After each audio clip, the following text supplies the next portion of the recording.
देश का सिपाही हूँ। भगारों के कपार पे और गद्दारों के पिछवाड़े पे गोली मारता हूँ। हेलो दोस्तों, आप सभी दोस्तों का स्वागत है बिहार तक न्यूज चैनल में। देखिए दोस्तों, भोजपुरी के superstar trending star Khesari Lal भैया जी का एक फिल्म बहुत जल्द आने वाला है, जो फिल्म का नाम है फरिश्ता। और फरिश्ता फिल्म का ट्रेलर आप सभी दोस्तों देख ही लिए होंगे।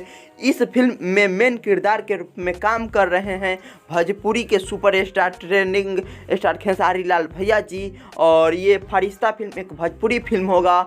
इस फिल्म से सभी आदमी को कुछ सीखने का मौका मिलेगा। इस फिल्म में मोटिवेशनल, बेहतरीन और कुछ यूनिक दिखाया जाएगा। इससे समाज में कुछ सीखने को मिल सकता है दोस्तों। इस फिल्म का एंट्री सिनेमा हॉल में बहुत धमाकेदार तरीके से होगा और सोशल मीडिया पर तहलका मचाएगा। ये फिल्म पूरी गारंटी है कि यूट्यूब के नंबर 1 ट्रेंडिंग सेक्शन में जाएगा दोस्तों। ये फिल्म बहुत अच्छी फिल्म बन रहा है भोजपुरी के सुपरस्टार ट्रेंडिंग